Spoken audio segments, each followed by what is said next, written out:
All right, welcome everybody to our September 18th, 2018, 5:30 meeting. Please let the record reflect that all three commissioners are present. And for those of you in attendance, if you'd please rise for the Pledge of Allegiance.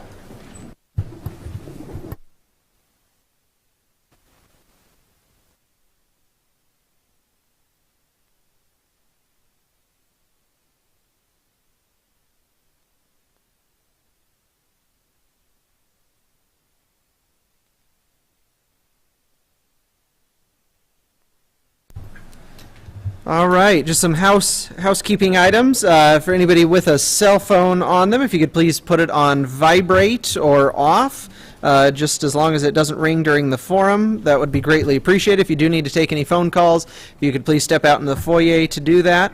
And then this will bring us to item number 3, which is our first of 2 open public forums. Open public forum is your opportunity to testify or speak to anything that is not on our printed agenda. And we have 2 folks that have signed up ahead of time. The first, we have Kelly Masjone. Yep. If you come forward to the microphone, please state your name and address for the record, and then I'll start your timer for 3 minutes. Thank you. My name is Kelly Masjone. My address is 503 West 26th Avenue here in Spokane. Commissioners, Mr. Chairman, thank you for the time to present to you questions that I, as a fire dispatcher, representing our group at the CCC, as well as police and other law enforcement dispatchers who have great concern about the integration in progress. We're concerned with what the ultimate goal is, what we're trying to fix. We're very concerned about the issue of money. We still haven't gotten straight answers about what it's costing. The original selling point was that it was a no-cost enterprise. That is now not the case. We have hired an executive director, an HR director, and a PR personnel. There have been consultants hired, travel expenses incurred. We're still not sure where the money's coming from. We are also interested in the funding model. There still has, as of yet, not been a discussion as to that. The executive director is not sure of the source of the money, he tells us, nor of what the funding or budget model is. We're still not sure why we have to spend all the money when we don't know what we're fixing. It's our understanding there's a county financial analyst who's been brought in to help sort it out and still doesn't have all the answers. We're not sure what this is going to cost the individual fire districts. User agencies currently can forecast budget for CCC expenses within about 5 to 10%, depending on their run volume. That is now not the case. We don't know because of the new model. And if an agency signs on and the new entity, entitled Spokane, loses money, will they raise rates? There are still serious, legitimate questions from a May 24th study session from the Spokane City Council and in a 529 follow-up letter regarding they're asking for a data-driven business plan to define exactly what the problem is, still as yet unanswered. They would like a demonstration of how the integration would provide efficiencies, savings to taxpayers, how it would improve customer service, and reduce handoff time between 911 and dispatch. They would like them to articulate how technology cannot currently solve this problem.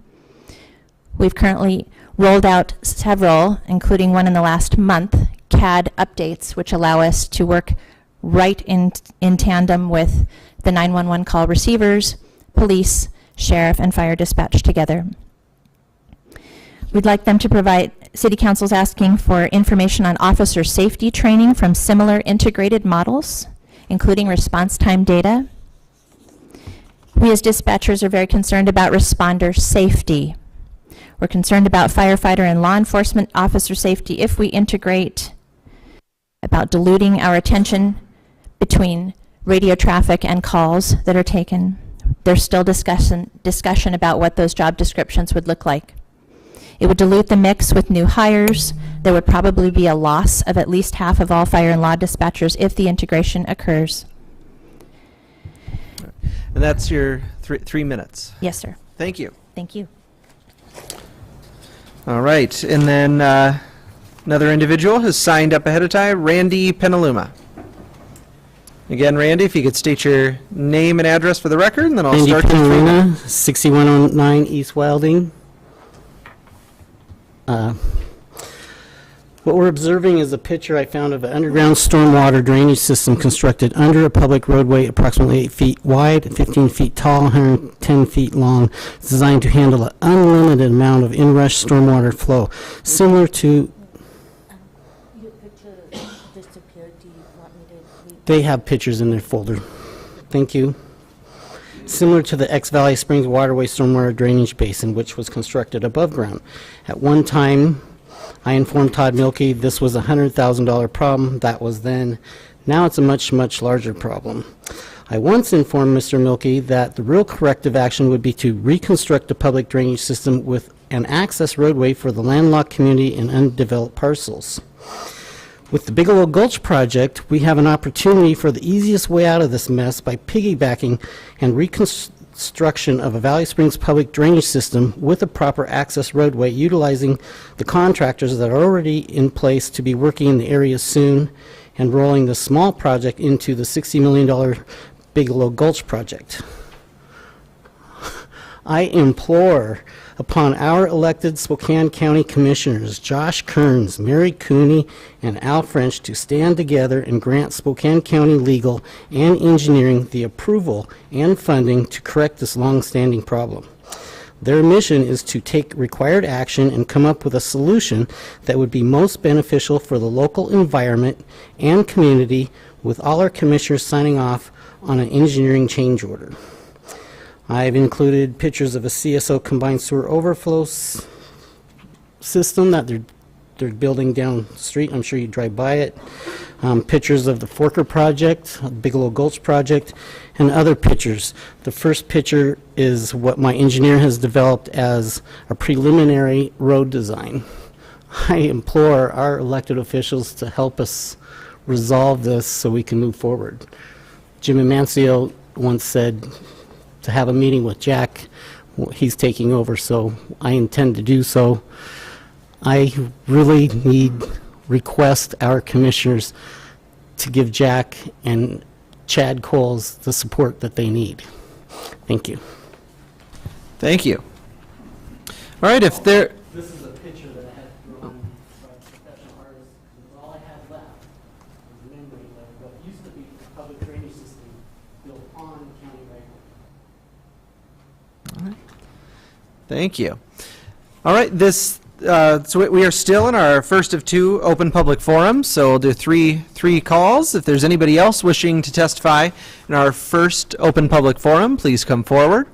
Second call for anybody wishing to testify.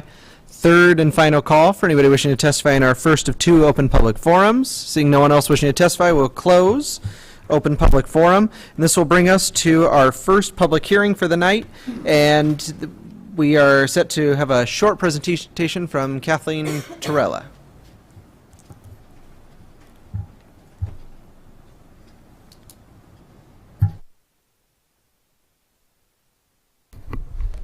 Thank you, Commissioners and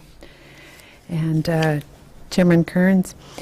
With regards to item number 4, this is has to do with a lease amendment for property owned by City View Plaza that we lease as a part of our division of the CARES division and this supported living program, who is occupied at 327 West 8th Avenue.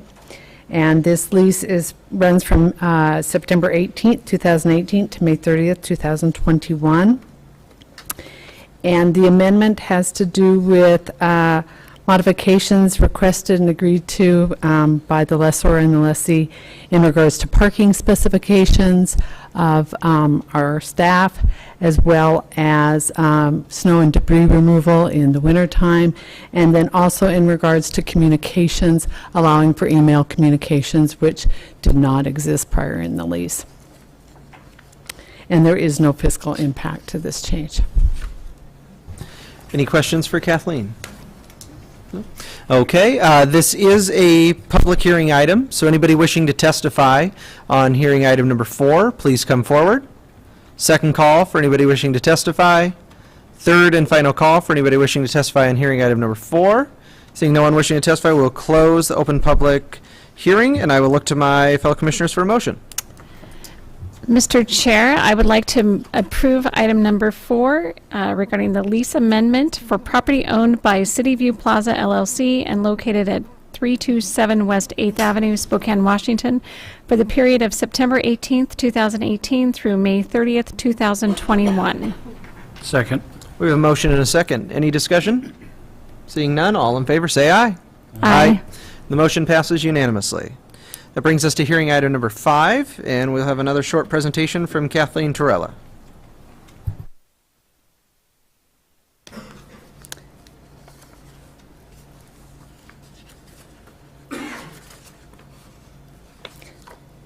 Commissioners, items number 5 is related to a lease that we have for a building that is owned by Community Services Housing Community Development.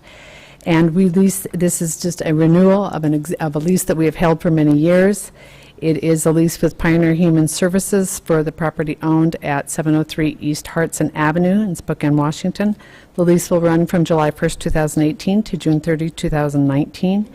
The purpose of this lease is for Pioneer Human Services, who has this lease with us, is for 40 tenant apartments that are utilized to manage the property in a safe and supportive manner for transitional housing purposes of chronically mentally ill homeless individuals over the age of 18 who are Medicaid eligible, enrolled with one of our contracted mental health providers, and are seeking permanent housing elsewhere. Occupancy for these individuals is no longer than 6 months without exception. And the fiscal impact for that on an annual basis is $7.50. All right. Any questions for Kathleen? All right. This is also a public hearing item. So anybody wishing to testify on hearing item number 5, please come forward. Second call for anybody wishing to testify. Third and final call for anybody wishing to testify on hearing item number 5.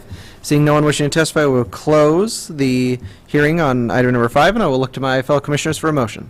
Mr. Chair, I would like to move to approve the renewal of a lease 18 CS 2257 with Pioneer Human Services for the property owned by Spokane County's Community Services, Housing, and Community Development Department located at 703 East Hartson Avenue, Spokane, Washington, for the period of July 1, 2018 through June 30, 2019.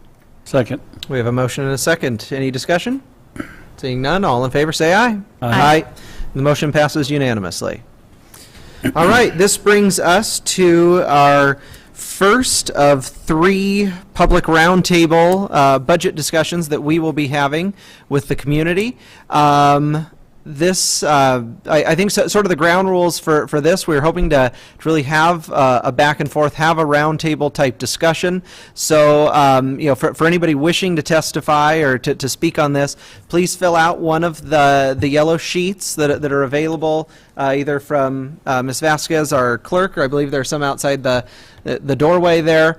But so I think what we were kind of thinking, we'll do the 3 minutes for folks that want to testify, but if there's another speaker that comes up after you that sparks something else in your mind and you want to come back up, we'll let you do that. We really want to have a back and forth here and really have a good dialogue. So I'm going to turn it over to Jared Webley and Tanya Wallace.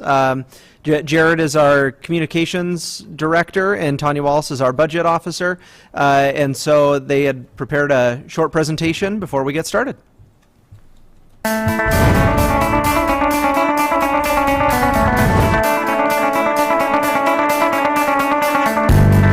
Hello, I'm Jerry Gemmel, CEO of Spokane County.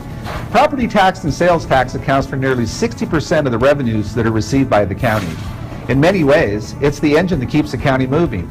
That includes funding for over 50 departments, 2,500 miles of roadway, and over 2,000 employees. In this video, we're aiming to give you a brief introduction of the departments responsible for planning and permitting of new construction projects, assessing the value of your property, and collecting taxes for various districts throughout the county.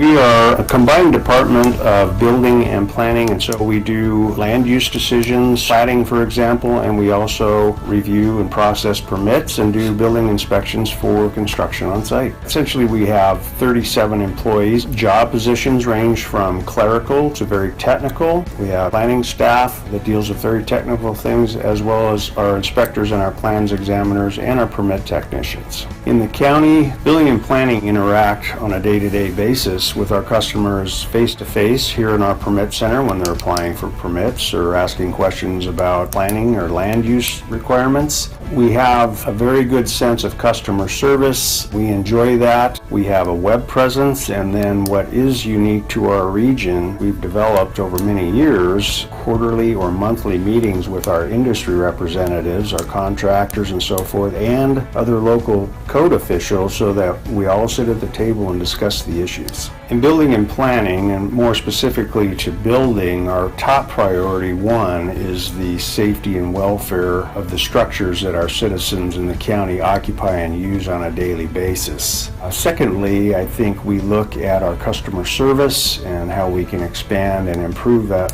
process. We have been focusing on developing greater access to our customers via electronic submittal, and more recently we're in the process and hopeful to have, say, single-family home permits available for online application, plan review, and ultimately issuance of the permit, so that a customer may not, if they choose, may not even need to come down to the building department. They'll have total access online. Building and Planning's 2018 budget was set at $7.6 million. Activities this year so far in 18 have increased by approximately 13%. So the 2019 budget, we anticipate potential additional staffing, extra activities, and so that projected budget is looking more like 7.8 to 7.9 million.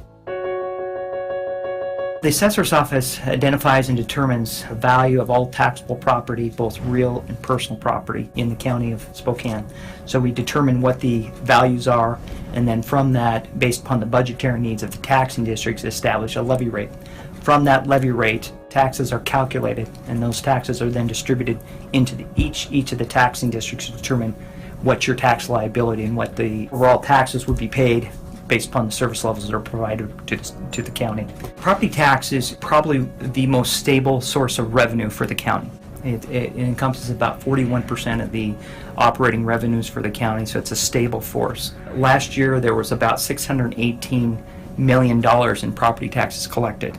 56% of that actually goes to the schools, a good chunk of it. About 13.74% ends up going to the county and to the county road funds. It is also distributed to about 10.9%, over $67 million goes to fire, and about 15% or $93 million of those property taxes are paid to the cities and county jurisdiction. We have about 216,000 parcels in the county, of which about 185,000 are real property, the balance being in personal property and commercial after that. That's where the bulk of the value is. Last year we had about $45.2 billion in assessed value. This year it looks like we could be up to $50 billion in assessed value, creating a bigger, stronger base in which the taxes are going to be spread out over a wider area. So that's a good thing for the taxpayers.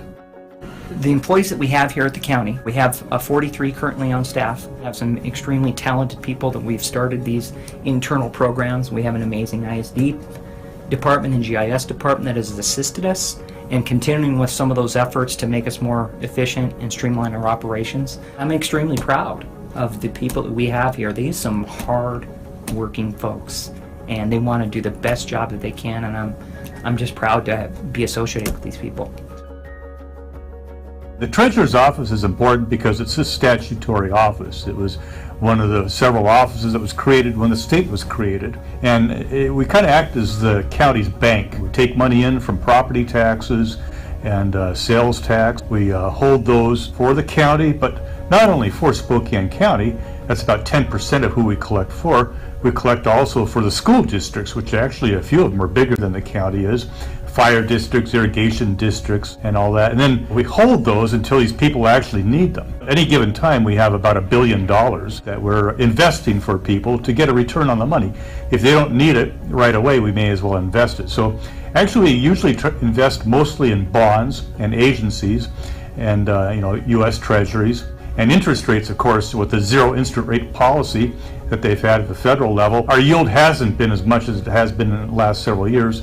But also, we came in actually #1 in the state with our yield. These are the best people I've ever worked with in my life. All keep their nose to the grindstone. And actually made a lot of good improvements here because we did include the people into our decision-making process. We formed teams on our website. We formed teams on eliminating processes. We got a lot of legislation passed that really helped us out too. We're the first county in state history to allow partial payments on property tax. So if someone's behind on their taxes, they still have to pay the interest and the penalties, but they can make payments. It used to be that you had to pay the entire amount that you were behind in one fell swoop, and most people can't do that. We're joined at the hip with the assessor's office, so the new construction comes to them from building and planning and that whole process. Then they assess the value of it, and then we get it and make sure that the different levies that have been passed, are correctly billed out in the different areas they live in. So everywhere you live in the county is slightly different, Perhaps in your neighborhood it's all pretty much the same, but certain people have school districts that pass levies or fire districts. So it's all every parcel is somewhat different too, depending, on their value that's assessed.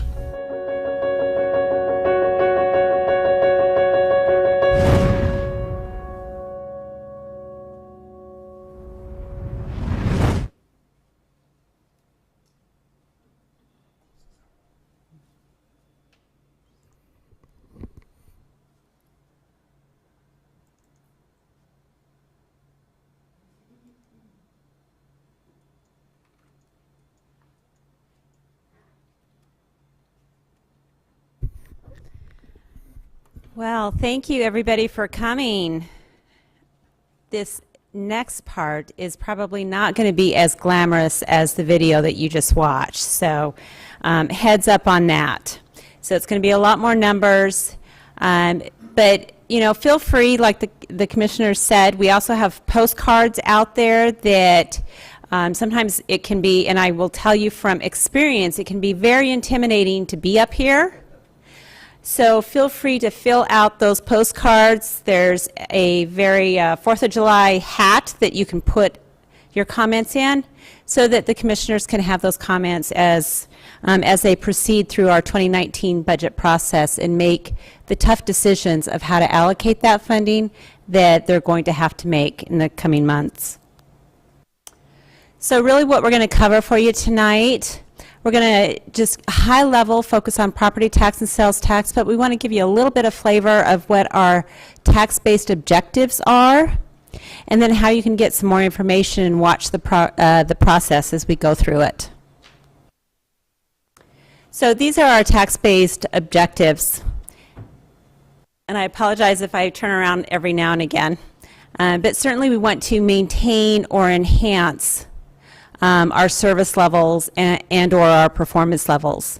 As you saw in the video, certainly from our planning and building department, there's a lot of growth, and you've probably seen it out there in the county, the growth that is going on, and our departments are feeling it.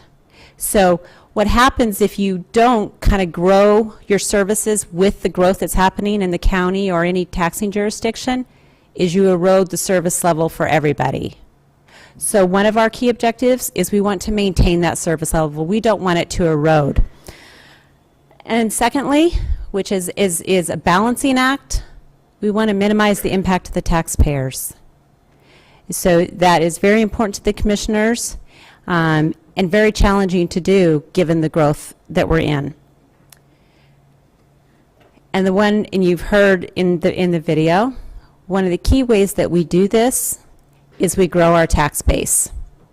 And the commissioners and other departments have been very actively involved in growing and keeping that economic development engine going so that we can spread that tax burden out across our entire base.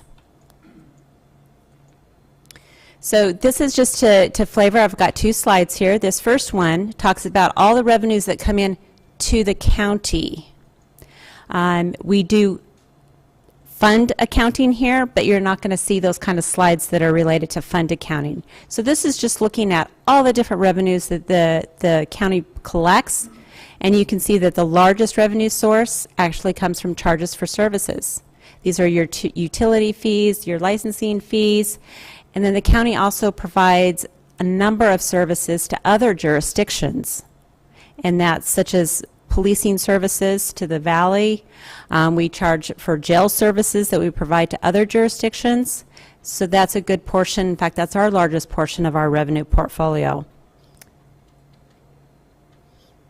Tonight, we're going to talk about property tax and sales tax, though.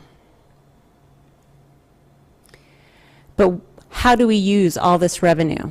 These are our primary services. Pretty equally split, but a majority is parks, roads, and utilities. So first I'm going to explain how all of this works before we talk about some of the details about property tax. And this really goes to credit, these next few slides go to credit from Ralph Baker. You see, they recognize Ralph Baker. Great job, easy to understand how the whole property tax system works. So as you can see, a $1,000 budget. This is the county's budget, our 4 little pretend houses. It's that budget amount that gets spread out across these 4 houses, these 4 properties. They have equal value, so they pay equal amounts. But we know in reality not everybody's value is the same. So that is where a rate, a property tax rate, gets determined. You take that total budget amount, divide it by the total valuation, and you get a rate. Kind of like a sales tax rate. Everybody understands that. You apply that rate to your property value, and that determines how much tax you pay. Higher your value, you're definitely going to pay more than your neighbor if their value is less, and vice versa. But the key to our taxing districts on the budget is it's limited to 1%. We can only increase the budgetary number by 1%. And new construction, but I'll get into that in just a moment. Which means regardless of how your valuation changes, you'd only pay 1% more. In this example, if your valuation didn't change, but the budget went up 1%, you would pay 1% more than you did the previous year. Here's an example of where valuation changed by 5%. Still, with a 1% budgetary limit, your taxes only go up 1%. But reality is, and what we're feeling right now, is we have new construction. New construction does add, gives the ability to add and increase our budgetary number beyond the 1%. And that really helps jurisdictions pay for the services of that added growth. So this is for demonstration purposes only, where a small amount goes up for the new construction, but we get to spread it out across a larger tax base. Everybody with me? We know how that works. Okay. This is an example of a tax bill that you might receive if you lived in the city of Spokane based on 2018 levy information. So you can see when you get your tax bill, while you give it all over and you pay the treasurer of the county, you're actually paying many jurisdictions their property tax amount. And here in this example, you can see the county has 2 levies. We have a general levy and a conservation levy that is levied on everybody in the county. And so here it was $1.33 per thousand, but your total tax bill was about $13.88 per thousand of value for all of the jurisdictions that you pay. It looks a little different if you live in the unincorporated area or outside of any city. The county does have an additional levy that is assessed only to that area for roads. but then there's no city tax. So there is a slight trade-off there. Not equal. It's still less expensive to live in the unincorporated area at $11.04 per thousand of assessed value. Everybody good so far? So looking at just the county, again, you pay a lot more in your tax bill, but looking at when all the county and what does it do with all that revenue and how much revenue is that? Well, for 2018, it totaled a little more than $85 million. Clearly, the largest portion of that is our regular levy, and that's the one that gets talked about the most. That is the one that we have discretion with to fund a lot of our services. The roads levy and then the conservation future levies, those are restricted, and we do account for those in separate funds to ensure that they're used for the purposes they're intended to be used for. You can see on this slide too where it talks about the rate. In addition to our budget being limited by 1%, that rate is also limited. We're not close to those rates right now, so we're not there, but like for the general county levy, that's 1.8 or $1.80 per thousand is the limit. So regardless of how the assessed value moves or what we want to do with our budget, we're still also limited by that rate. Which brings me to this slide. This looks at just our general levy and what has happened with those revenues that they've generated for the county over the last, well, since 2000, and what has impacted those. Certainly the initiative, the 1% initiative, you can see it slowed it right down very quickly.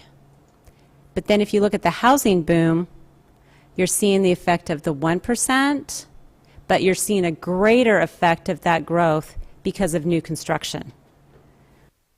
And that's right where you see much steeper incline, and then it starts to level off, and that's when the recession hit. So that's where small little bit for new construction because there was still some activity happening. But most of that is just the 1%, very limited.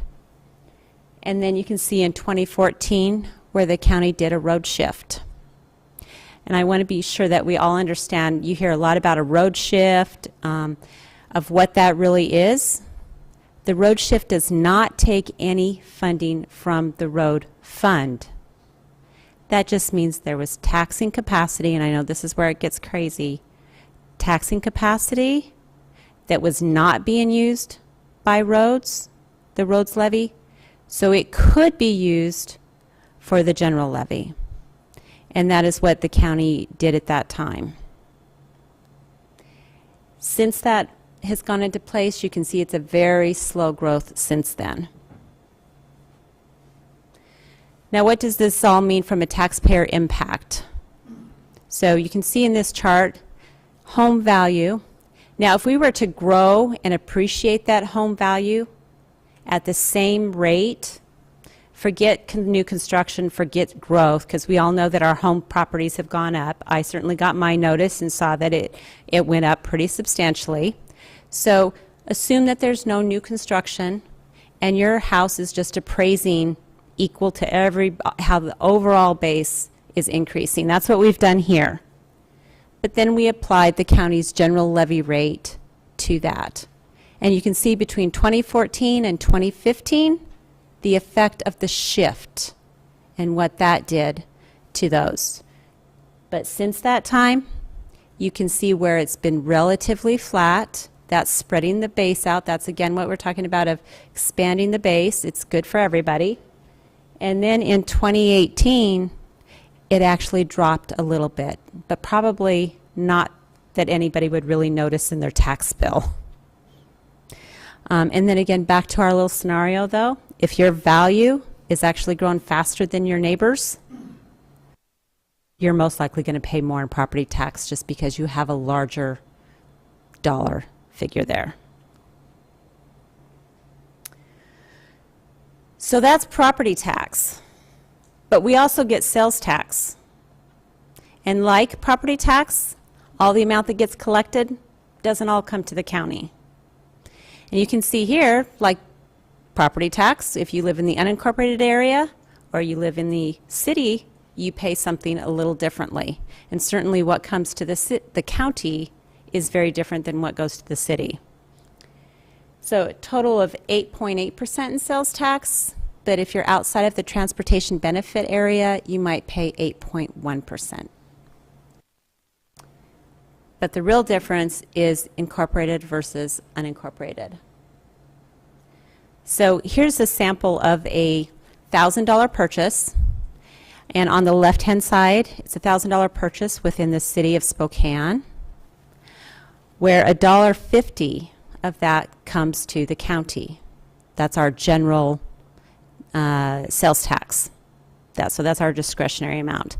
There's also a good portion of that that goes to special purposes and is very restricted, and I'm going to show you a little bit more about that. But if you lived in the unincorporated area, you'd pay the same rate on that $1,000, but the county would receive $10 instead of $1.50.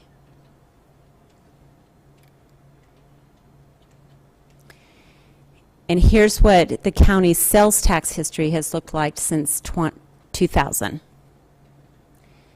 Two things really affect us. Whereas property tax, we have a limit of how much we can increase our budget. We also have a cap. But when it comes to sales tax, we are heavily impacted by annexation, because that goes to that unincorporated versus incorporated scenario, $1.50 versus $10. So we're very affected by annexations, but it's also, as many of you know, it's an economically sensitive revenue source. The economy goes down as it did, you can see in 2007, goes down. So does that revenue source, pretty dramatically. Certainly from the recession and recovering, from 2008, you can see it took about 2014, it took almost 6 years before the revenue in sales tax was right where it was 6 years previous. The county lost about $20 million in total of sales tax revenue. We have not yet recovered all of that $20 million. It's going to probably take the end of 2018 and maybe a little bit into 2019 before that levels out and we've recovered that $20 million.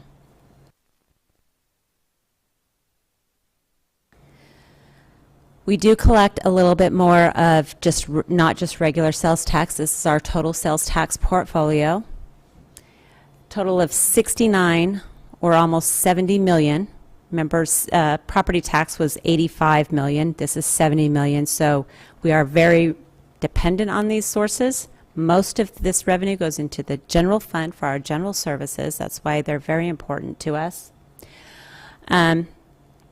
Property tax is very stable. Sales tax, not so stable. So we have a balancing act that we try to do every year to account for that.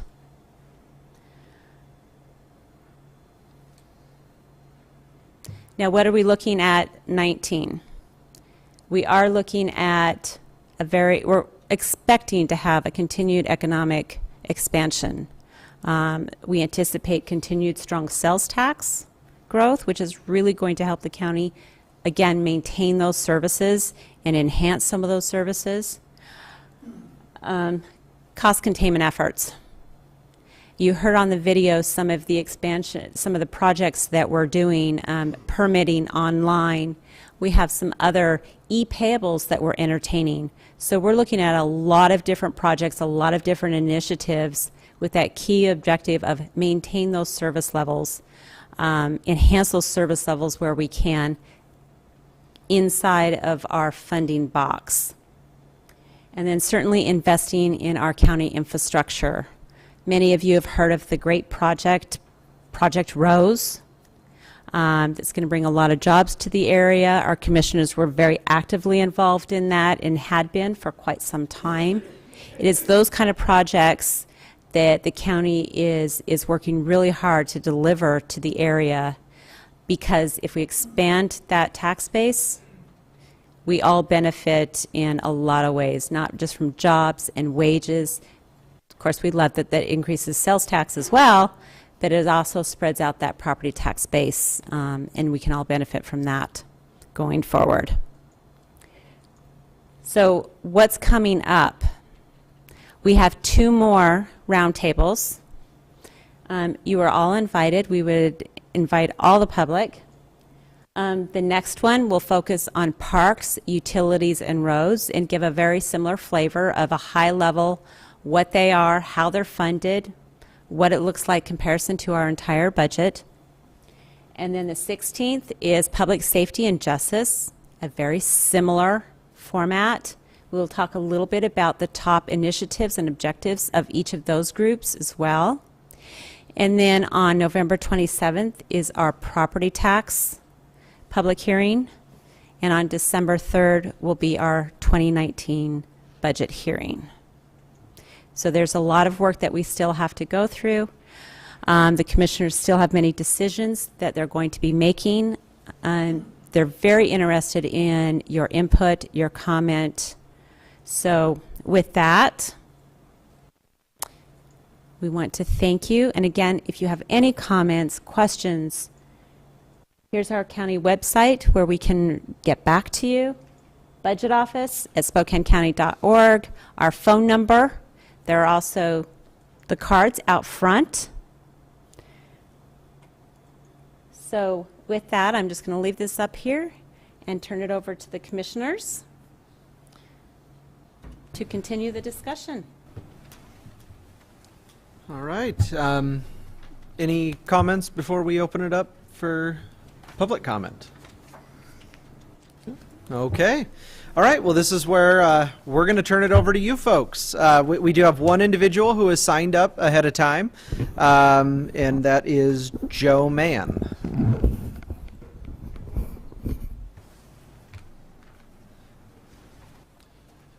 Thank you, Commissioner Kearns. Sure thing. Joe Mann, my address is 17011 North Eagle Nest Lane in Colbert.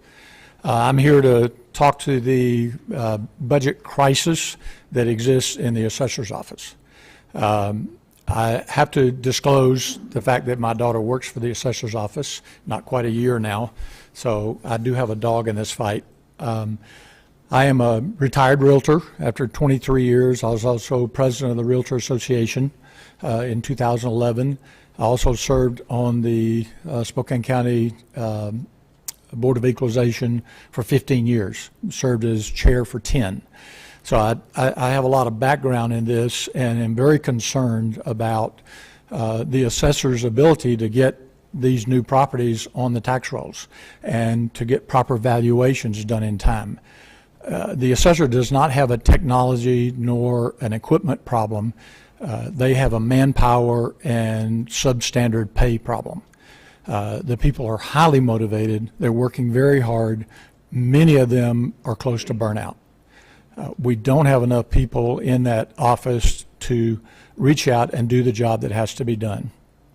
On the other hand, the work product that comes out of the assessor's office that comes before the Board of Equalization, I can tell you is the best I ever saw in 15 years.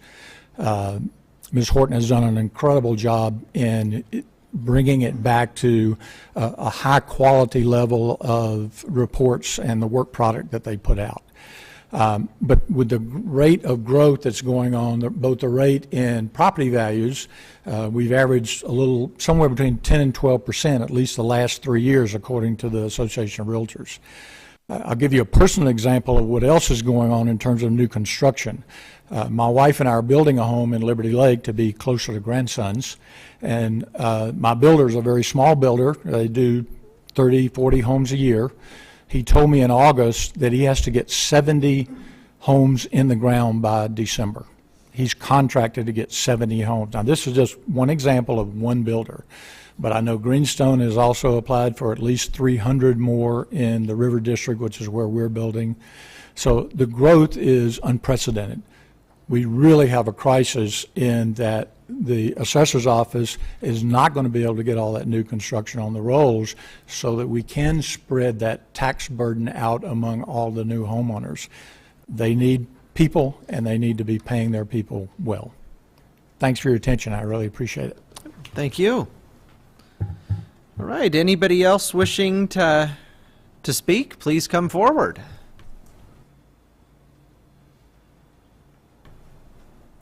All right, yeah. Yeah. You can do it after you testify, but if you'd please fill out one of the sheets before you leave, we'd appreciate it. Will do. So if you just state your name and address for the record, and David Cyphers, Go for it. 11226 South Spotted Road in Cheney. And I have to admit that I'm a little intimidated. I don't know much about this, so the expertise of the previous speaker overwhelms mine. I come at this from the perspective of both a new homeowner and a data geek. And so I bought my home in 2015. My assessed value has gone up 50% since then. My property taxes have gone up 54% since then. And the assessor's office is unable to explain to me why. And maybe they don't have the manpower to explain why, but they do not answer my questions, and they've given me the runaround and taken some actions that seem a little punitive. And I'm just wondering, this is a house that hasn't had anything done to it. What is the average of the increase of the property taxes? We've seen some examples there where things looked flat over this time period, and what I pay has gone up 54%. And I don't understand where that's going or exactly how this is done. So I don't know that this is the fault of the assessor's office. I know they have to assess the true value, but I'm not sure exactly what's happening. So it's just more of a question than, thanks. would someone from the assessor's office like to address that? Yeah, and I'll try to get his parcel number to try to answer some of his concerns. I mean, I think the one thing that we always look at is RCW 8440-030 for us is it's market value. So despite the percent increase in change, the primary concern that we have is just that market value. And you spoke about the equalization of assessments. It's one of the most difficult things we do, honestly, just trying to spread out that tax roll as evenly as we possibly can. Keep in mind, there's only about a 4 to 5% sales sample every year. About 95% of those haven't sold. So the difficulty is trying to get those assessments to match what is sold. So it's at 95% that is very difficult. So I would imagine in this particular case, you probably had a sale on the property and we had it underassessed, and we probably had it at market value after we had the reconciliation of that sale. That's what I'm assuming is what took place. So it was probably going into that. There may have been information we didn't know about. We added that to the rolls, and then that's the reason why. But keep in mind and I think this is for everyone in the room, is there is an appeal process that we go through where you have a 30-day window in which to say, you know what, assessor's office, I think you're crazy, and exercise those rights. We always tell them, and we tell them to, get in correspondence with us. So looks like our appraisal supervisor had given the business card to this gentleman here, so we can follow up on that particular case. So hopefully I've answered some of your questions and concerns. Sure. I'm sorry, what was that? May I add a comment to that? Yeah, absolutely. Yeah.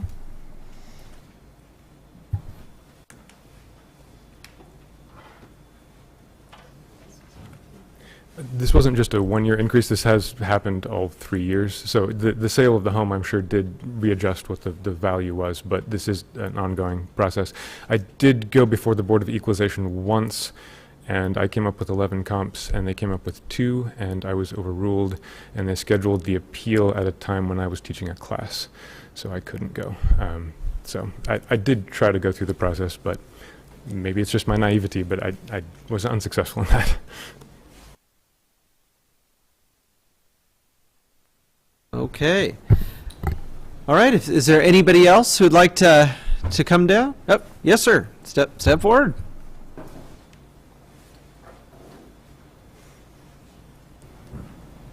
Just with a name and address? Yeah, name and address, and again, if you could also fill out one of the yellow sheets just before you leave, we'd appreciate it. Yes, my name is Mark Phillips. My address is 24320 North Dalton Road, Deer Park. And I'm going to go kind of to a question, since the assessor, person speaking here from the assessor's office, would be able to address that. It would be more specificity of kind of exactly what occurs when an assessment is done. I think as we talk to these pieces, I think we have some general ideas, but that would be very helpful for me. We talk about, you know, comps and comparables in the markets and so on. I kind of understand that a little bit, but I think also when we're making these decisions about, you know, valuation, there's probably some other pieces that are very unique that ought to be considered in addition to just those, and maybe there is, I'm just not aware of it. So I think in the hopes of clarifying a little bit this discussion, maybe the gentleman from the assessor's office can speak that more specifically what occurs during an assessment. Thank you. All right. Joe, if you could address that. Yeah, I'll do the best I can. Yeah. It's, you know, when I first started here, I had an experience from a fee appraisal background, and I thought I knew what I was doing. And I came here, and I quickly found out that I didn't know what the hell I was doing. So it is quite a different animal between fee appraisal and mass. We're taking these collection of sales, and hopefully I can answer this and do justice to your question, because it's always difficult. Task even answering what is it that you guys do, and sometimes we struggle with even that. But we do take a collection of sales within a given statistical area, and there's about 853 statistical neighborhoods that we have in Spokane County. And from that data, we collect all the sales information of like-kind properties that sell in the marketplace. And then if those properties sell, we try to value not only those properties, but in turn other properties that are similar to that within the same degree. So that's the goal that we have. Mass appraisal is much different than fee work, because we're changing values in a much grander scale in mass. So we have 216,000 parcels, and the biggest responsibility that we have is trying to get those assessments to go up on the non-selling properties as much as the selling properties. That way we can stabilize and balance out the tax rolls in a more fair, equitable way. And that's the biggest challenge that we have. And it's the most time-consuming thing that we do is focus on the non-selling properties. So I don't know if that answers your questions. We could probably sit down and have a cup of coffee and explain to you in greater detail, but so I can get your parcel number, and maybe we can discuss that in a little more detail outside of this meeting. So thank you. Cool. All right. Good evening, Commissioners. My name is Albert Tripp. I'm here this evening representing the City of Airway Heights. Physical address is 1208 South Lundstrom Street, Airway Heights, Washington 99001. I'm here to express support for the staffing issues within the Assessor's Office. As a West Plains city similar to Spokane County, we also seek to provide a variety of essential services under the constraints of the 1%. The new construction evaluation funding is a tremendous help in providing those services, and I would just encourage your support of the additional staffing needs within that department, so that Airway Heights, along with other communities providing these services, would have resources to do so that come through those levies. Thank you. Thank you. All right, anybody else? Yeah. Next up. So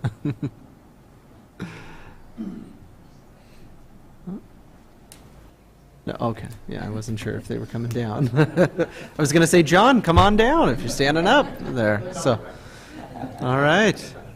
All right. Well, still open. If anybody else, or if my fellow commissioners want to weigh in with anything as we're waiting on the next speaker. Really hate to close it this early. I do.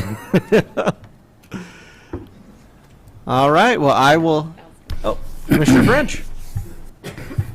So when we went through the budget process last fall, this time, we clearly were in a much different situation than we are now. We were looking at a pretty significant deficit that we were trying to close, and we went to all of our departments and asked for them to see what they could do to become leaner. What could they do to help close the gap?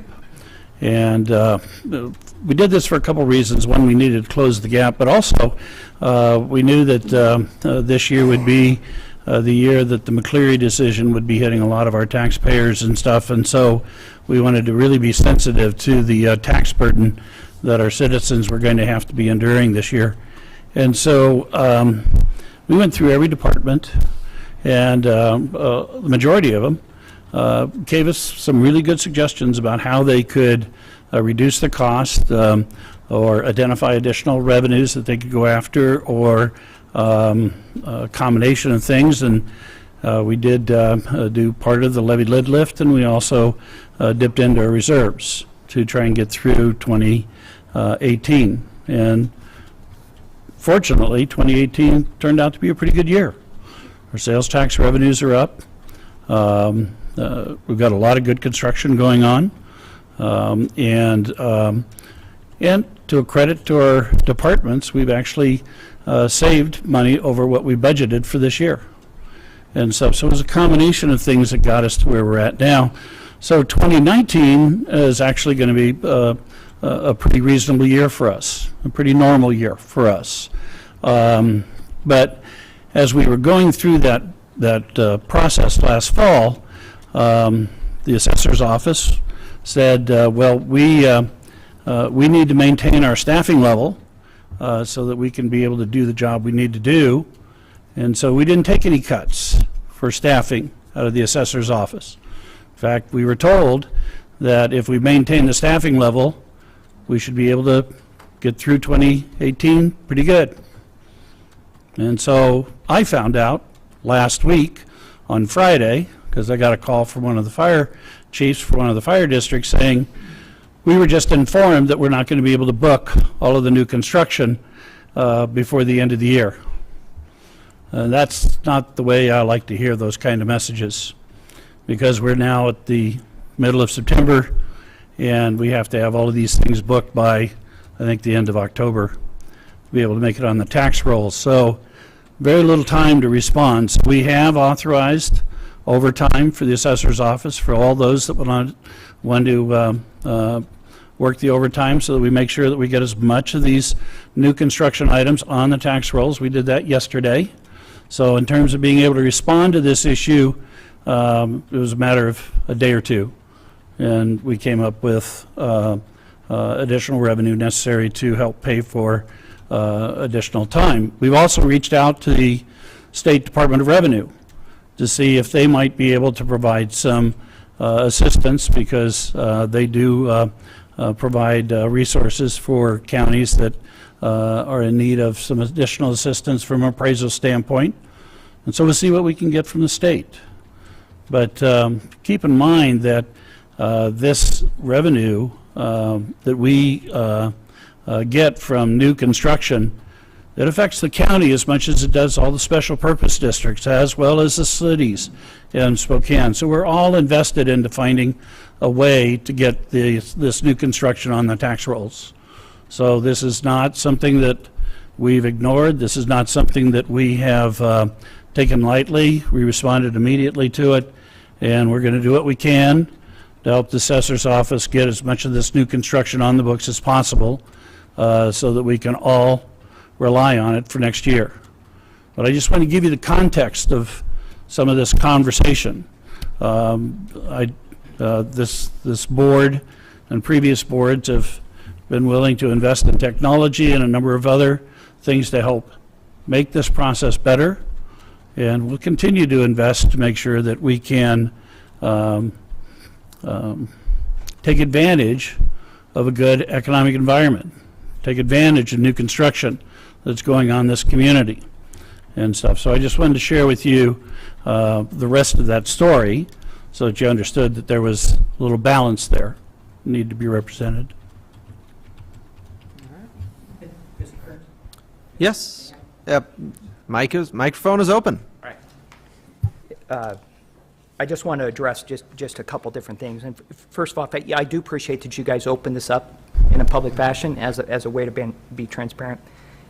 Just to give you some idea that in an effort to be transparent, we also met with 9 different agencies or people inside of the county and outside of the county that we had concern with regarding new construction and the way our current operating budget was being funded. So we didn't put our head in the sand by any measure. And I wanted to read some of the things that were said during the last budget hearing, which you were a part of, Mr. French. Ms. Horton gave this presentation last year during the budget hearing, and it said, because our office is not adequately funded, we are on the edge of disaster. Now, that was last year.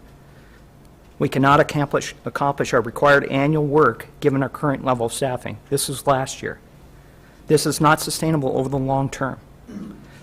So, in our view, a lot of this has been addressed, and I have met with many of the commissioners on a couple different occasions. I tried to meet with you last year, Mr. French, and that meeting didn't go so well. But to come in this public forum and to put yourself out there like that is unfortunate, I would say, because what I see with the people that we have here, I've never seen a staff that works as hard as we possibly do. But I want to give you just perspective of what this operating budget has done over time. This operating budget of ours that we're trying to get changed, the last operating budget boom that we saw a 23% increase in the operating budget, the last boom market. The last 8 years, we've seen a negative 1.62% decrease in our operating budget. Under any measure, there's not one county in the state of Washington that would be able to endure that, but we have. And we worked our tails off to get ourselves in that position. So I think it's unfortunate to say this is out of context.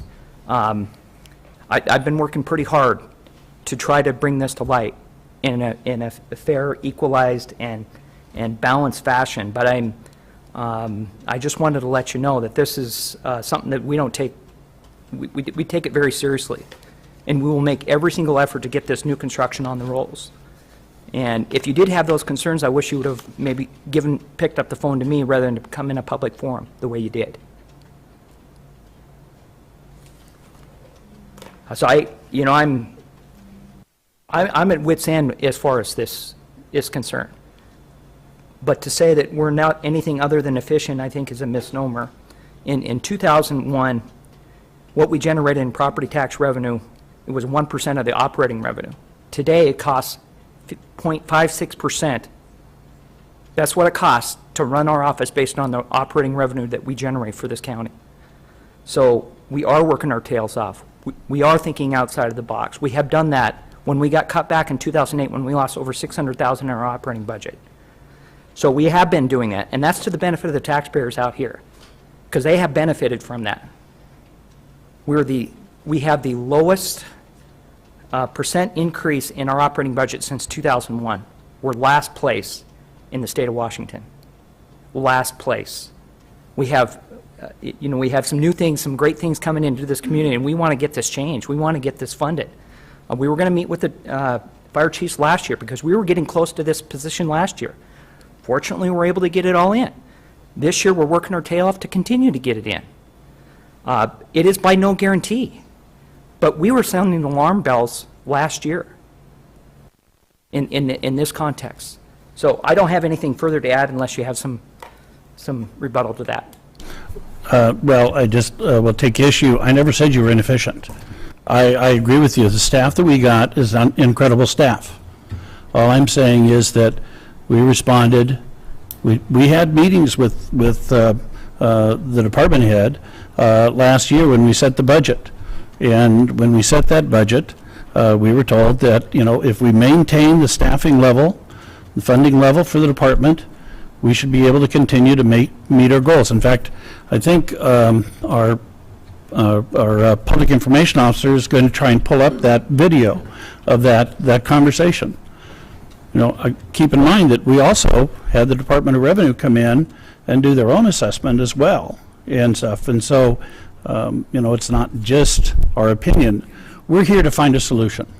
But, when I start to hear conversation that wants to lay blame on the Board of County Commissioners, and what we're doing is we're responding direction from a department head, or not a department head, another elected, then, okay, fine, that's behind us. What are we going to do now to get it fixed?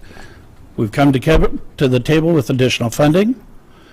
We're going to reach out to the Department of Revenue, try and see if we can get additional staffing to help.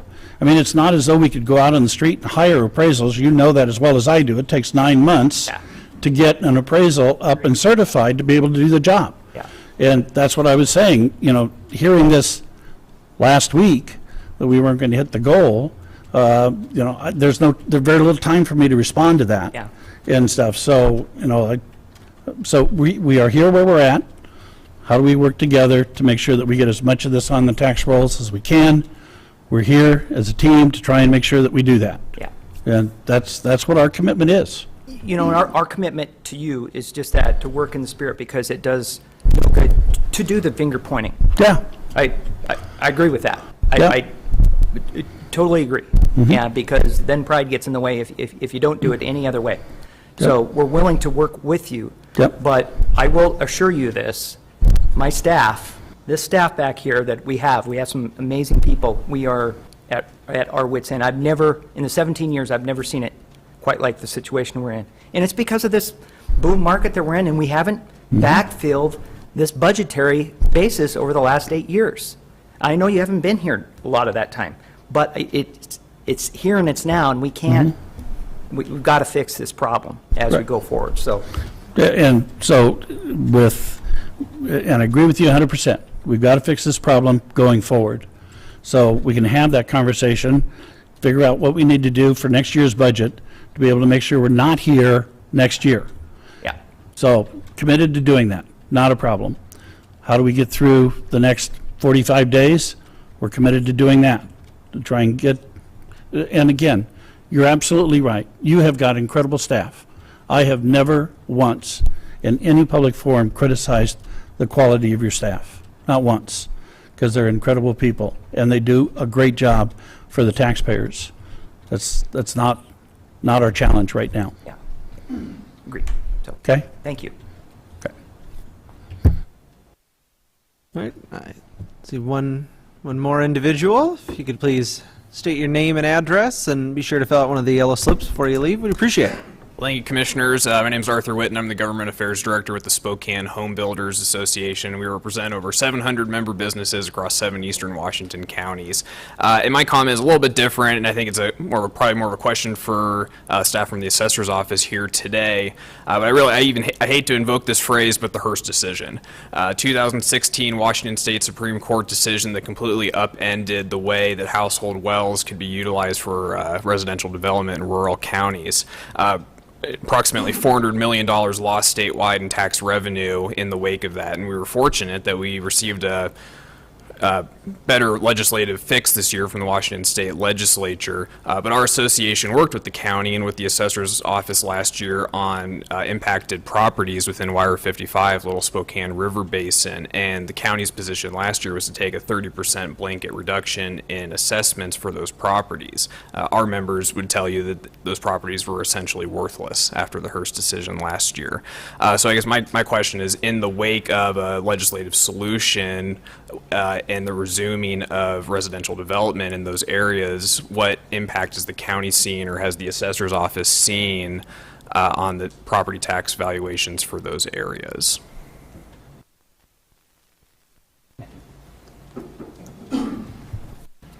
Thank you, Arthur. One thing we did do, the fix, and this is where I want to give you the Commissioners A plus as far as this water bank. I think you guys were on top of this like no other county that I've seen in the state. Getting that water bank established was great, and it's going to come back. You know, there's going to be some lawsuits outside of this with WaterWise, so I think you guys are well positioned in that context. I think you did a good job with that. What we did do, we did make a blanket adjustment, Arthur, in terms of those valuations, but the fix came in, I think, January 8th of this year, and the water bank was already established. You had already collecting money. So on the basis of that, it was pretty clear to us that we need to kind of bring these back to what they were, you know, pre-Hearst. So that's what we ended up doing.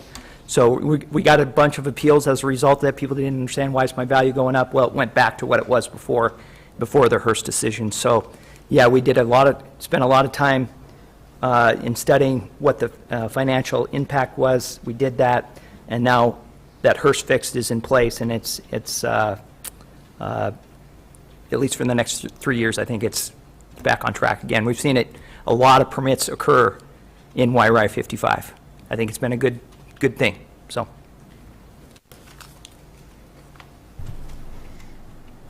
All right. Anyone else wishing to speak? Yeah.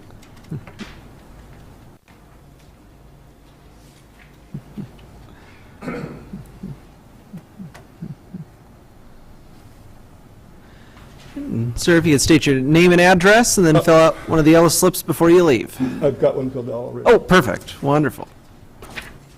My name's Larry Edmonds, at West 14808 Four Mound Road, 9 Mile, 99026. I'm a commissioner for Spokane County Fire District 5. And I really want to talk about my former life. Before I retired, I used to work for the Department of Agriculture. And I started here in Spokane, out Cheney Field Office. Then about 25 years later, I got an opportunity to go to Utah. They said, your check's going to be in Utah if you want to go there. One of those numbers. So I did that for 5 years. And I was getting ready to retire, and they said, would you come back to D.C. for 90 days? I'd refused for 20 years to go back there.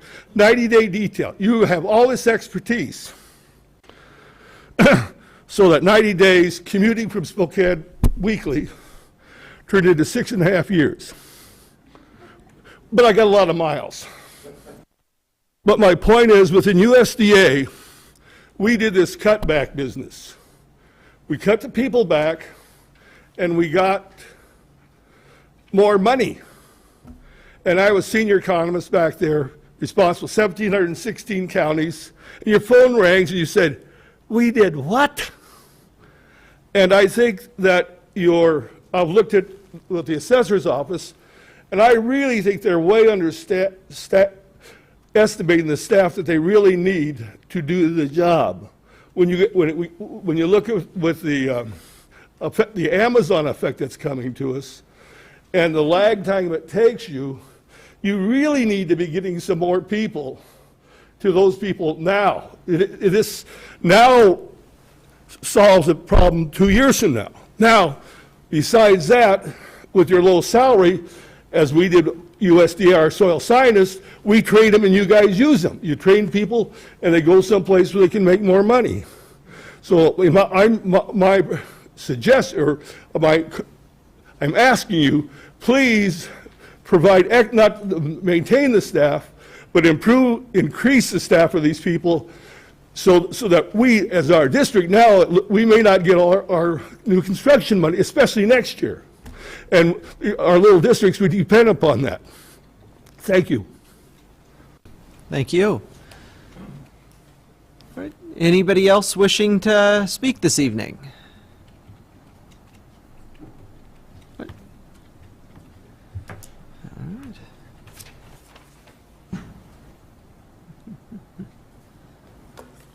Well, good evening, Commissioners. My name is Leonard Christian, and I live at 10015 East 19th Avenue in Spokane Valley. First of all, I want to say that I did watch that budget presentation several times on the video, and I'm glad to know that our commissioners are putting that stuff up for us to watch. But one of the statements that were made during that by our current assessor was when Commissioner French asked, we had authorized you to buy tablets and software to make the job a little easier for the staff that is working hard.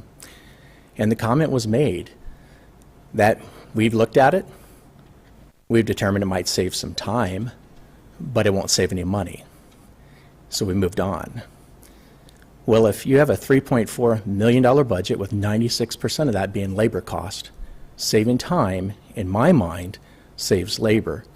So with that, been on the campaign trail listening to some of the speeches out of the office, and one of the comments was made, they're still taking digital pictures with a digital camera, uploading it to an additional software program where they edit the picture, and then finally uploading that edited picture into the software, and then take their notes It seems like an extremely long, cumbersome process to me, when we can actually do that in the field with these tablets you have authorized to provide.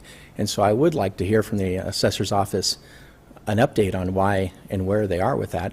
Coming into this would be very good, and with the budget coming forward, asking for additional people, where are we at with saving some of the time and the important job of that, and where are they at with getting new construction on the rolls? Were they able to get it all on last year? Will they be able to get it all on this year with your additional help? Thank you very much for your time. Thank you. Byron? Byron Hodson, Chief Deputy Assessor for Spokane County Assessor's Office. Just a couple of things about, first of all, the tablet. Tablet computers are dependent on software applications. We have a software application through Thomson Reuters, probably the largest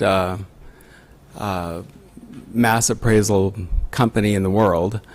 And we have developed, or they have developed, a system, and we're going to take a look at a video presentation actually tomorrow. This system has taken a long time to develop. It's very complicated. It has to work with the software that you have. It's very positive what we have seen so far, and the information that has come from our IT department, who is actually kind of managing this purchase. The application does have a lot of features in it that will save a lot of time and be more efficient. So we have been working on that for several years. It's not just a new idea that came along. But when you have a software system, you can't go out and just buy any application to make it work. It's a highly complicated process. It has to integrate with all of our other systems. And but at this point it looks very positive. We expect that it's very likely next year we'll be able to implement that, at least test it. It's being tested for the first time in a county in the Midwest. So we contacted the vendor, and we're next up. They are going to come out here. They've sent a video, and again, that's all through Spokane County IT.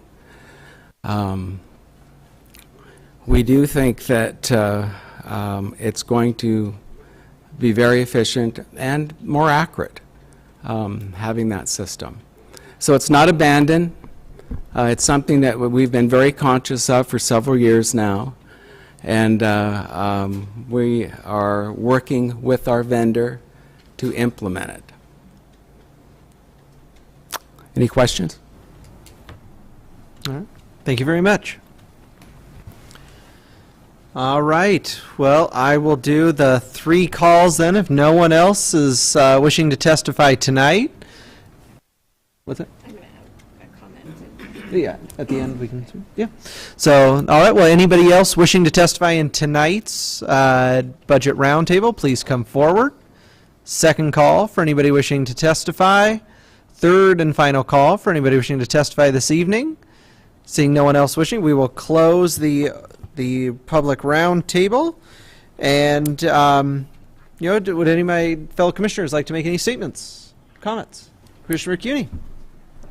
Yes, I just want to kind of follow up on some of the comments on the staffing is because Joe and I have had the conversation on the staffing, and I think when Joe came to me, he was looking at thinking it had to wait till 19, and so we had the discussion that maybe we need to make this happen sooner, and so it's the process is with the budget office, and so I know the budget director and I have also had that conversation. So it has not come before the commissioners yet to move that forward, but those conversations are happening, so we can try to look at that sooner than later, and not waiting till 19, because again, knowing that it takes time to get these people trained, it's going to take time to get them hired. That if we can look at doing that sooner, then it still will not have that much of an impact on 18's budget as much as then ensuring that we have the budget for it for 19. Commissioner French. And just so the record is really perfectly clear, I think the assessor's office got some incredible people. You got some great talent. You got some hardworking, dedicated people. Never a question about that and stuff. So We are where we're at. What do we need to do to help you get to where we can get as much of this new construction on the rolls in a timely fashion? We've already authorized overtime pay. If you've got other suggestions as to what might help, we're ready to lead in and try and do what we can. Like I said, we're reaching out to the state to see if we can get some resources from the state to come in and help. So it's not as though we don't appreciate or understand the situation. I wish we'd have known sooner. We are where we're at. How do we move forward? Then let's have a conversation about how we make sure that we don't end up here next year and stuff. So with that, about the overall general budget, and that's really what the hearing tonight was about.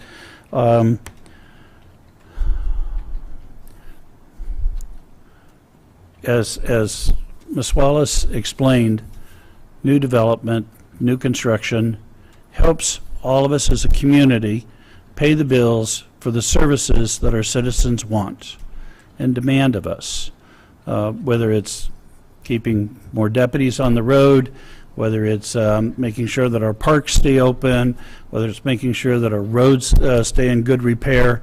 All of that takes revenue, and you can either work in an existing pie or you can grow the pie so that you can get those additional revenues from new growth, not new taxes. And that's what I think this board has worked real hard to do. And you don't have to look very far to see the results of that. There's a lot of great construction going on throughout the county, both in cities and in the unincorporated area. Spokane is on the map, and businesses that are here are growing. Businesses that aren't here are coming. And so that's all good for the community. We're working to make sure that we stay as much as possible ahead of that growth with roads, with infrastructure, with services. The budget that we're working on for next year is not going to be as stressed as the budget last year because we've been enjoying some of that new growth. We've seen a significant uptick in sales tax. We've seen a significant expansion in new construction. All of those are good for the county. But keep in mind that, you know, we are catching up to where we should have been many years ago. The recession and the annexations took $20 million out of our budget, and we're just now catching up. So, you know, it's been a challenging ride, and a lot of folks within the county have done some incredible things to try and streamline processes and make sure that they're good stewards of your taxpayer dollars. And we'll continue to do that as we develop the budget for 2019. Really appreciate you coming down, really appreciate you sharing your opinions with us. If you don't feel comfortable being out in front of the microphone, but you still got something that's on your heart that you want to share with us, drop us an email, give us a phone call. A variety of different ways that you can communicate with us what your desires are, what your concerns are, and suggestions for opportunities. We're constantly looking for ways to deliver services better, less expensive, and quicker. So if you got some suggestions, we're all ears. We're here as your servants, and we're here to do your bidding. So again, thank you for joining us tonight. We look forward to seeing you again because we've only got 3 more of these to go. And then we'll have a budget. So anyway, thank you. Yeah, so this is, tonight's meeting is just our first meeting of this current budget cycle, but also keeping that promise that we made last year when we adopted a resolution to commit to having a minimum of 3 open public hearings for our citizens to come in, share those priorities that they have for county government, share cost savings ideas, really for you to tell us what you want to see from county government, because that does not happen in every county across this state. You know, this is new for us. This is something that's never happened in a lot of counties across this state. So really want to thank each and every one of you for coming down tonight, taking time out of your evening to share with us what means the most to you in this county, what those priorities are, what you want to see from your county government. And I encourage you to come to the next two, the one that focuses on infrastructure, utilities, and parks, and then our third one, which will be focused on public safety and criminal justice. Though, this tonight is just one small portion of county government. There's a whole lot of county government left that we want to hear your input on. We want to hear what your priorities are and what you want to see. So thank you for being here tonight, and I look forward to seeing you at the next two. And so this brings us to our final item this evening, is our second and final open public forum. So anybody wishing to testify in our final open public forum, anything that wasn't on our printed agenda tonight, please come forward. Second call for anybody wishing to testify in our second and final open public forum. Third and final call, seeing no one else wishing to testify in our open public forum, we will close open public forum and we are adjourned for the evening. Thank you.